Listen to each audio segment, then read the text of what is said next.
Kisah Rasulullah dan gerombolan jin. Dahulu, Nabi Muhammad tidak hanya berdakwah kepada manusia saja, tetapi juga kepada bangsa jin. Dalam berdakwah, Rasulullah kerap mendapati perlawanan dari orang-orang kafir.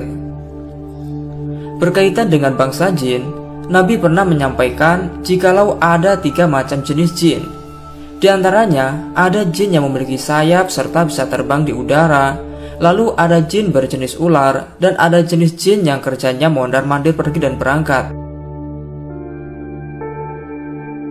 Dalam kitab Sahih Muslim dikisahkan, dahulu Ibnu Mas'ud pernah pergi bersama Nabi Muhammad pada suatu malam. Lalu sampailah mereka pada suatu lembah dan singgah di sana. Tiba-tiba Nabi Muhammad menghilang. Ibnu Mas'ud sangat khawatir jikalau Nabi diculik jin atau dibunuh musuh. Ibnu Mas'ud lalu mencari Nabi dan bermalam di sana. Malam itu sungguh mencengangkan dan terasa sangat buruk. Ibnu Mas'ud sangat khawatir atas hilangnya Nabi Muhammad SAW. Ketika menjelang subuh, tiba-tiba muncullah Nabi dari arah horo atau gua. Ibnu Mas'ud langsung bertanya kepada Nabi, "Ya Rasulullah, kami semalam kehilangan engkau, dan kami kesana kemari mencari engkau tapi tak ketemu. Maka kami tinggal dan bermalam dengan sangat buruk dan khawatir." Nabi lalu menjawab, "Ada segerombolan jin mendatangiku dan mengundang diriku untuk pergi bersamanya agar kubacakan Al-Quran kepada mereka." Kemudian pergilah Nabi dan para sahabat melihat jejak perapian jin-jin itu. Dalam suatu hadis dikisahkan juga bahwa bangsa jin pernah meminta makanan kepada Nabi Muhammad. Nabi bersabda, jikalau makanan jin adalah tulang-tulang hewan yang disembelih dengan menyebut nama Allah, dan setiap ninja atau kotoran adalah makanan peliharaan jin-jin. Jadi, bahan makanan jin muslim adalah tulang-tulang dari hewan yang disembelih dengan menyebut nama Allah. Sedangkan jin kafir atau setan tak akan bisa memakan makanan yang dibacakan nama Allah. Ada kisah yang mirip dengan kisah di atas. Diriwayatkan Imam Tabrani dari Zubair bin Awam. Di suatu hari pernah Nabi melaksanakan sholat Aisyah di Masjid Madinah. Kemudian setelah selesai sholat Aisyah, bertanyalah Nabi kepada para sahabat, "Siapakah di antara kalian yang berkeinginan bertemu utusan jin malam ini?" Para sahabat hanya bisa terdiam dan tidak ada yang bersuara. Nabi sampai mengulangi pertanyaan itu sampai 3 kali. Kemudian berjalanlah Nabi menghampiri Zubair dan menggandeng tangan Zubair. Kemudian Nabi mengajak Zubair pergi menjauhi kota Madinah. Dan sampailah di hamparan lapangan luas. Lalu tiba-tiba muncul sosok berbadan tinggi dan kurus seperti halnya tombak berkait putih yang diselendangkan, dilipat lengkungkan di antara kedua kakinya. Saat pertama melihat sosok itu, badan dan hati Zubair bergetar seakan-akan tidak berpijak di atas tanah. Nabi Muhammad lantas membuat garis lingkaran memakai ibu jari kakinya. Rasulullah lalu berkata, "Duduklah di tengah lingkaran yang telah kubuat." Di saat Zubair duduk di dalam lingkaran itu, maka hilanglah rasa cemas yang muncul tadi. Nabi lantas berjalan di antara Zubair dan makhluk misterius itu. Kemudian Nabi membacakan beberapa ayat suci Al-Quran hingga terbitnya fajar. Lalu Nabi menghampiri Zubair dan berkata, "Ikutilah diriku."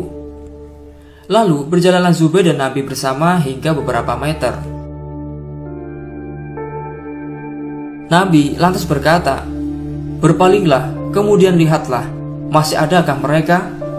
Zubair berkata, "Ya Rasulullah, aku tak melihat apapun kecuali hanya warna hitam." Lalu Nabi merunduk dan mengambil tulang serta tai kuda. Lalu kedua benda itu dilemparkan ke arah warna hitam tadi. Lalu Nabi Muhammad menjelaskan jikalau sosok itu adalah utusan jin yang meminta perbekalan makanan. Dari sinilah maka kita tak boleh memakai tulang atau tai kuda yang sudah dikeringkan untuk bersuci, karena hal itu adalah makanan bangsa jin. Diriwayatkan dari Asy-Syafi'i dan Baihaqi, Dikisahkan bahwa dahulu ada seorang pria dari golongan kaum Ansor hendak pergi melaksanakan ibadah sholat. Tiba-tiba pria itu lalu kerasukan jin dan dibawa entah kemana.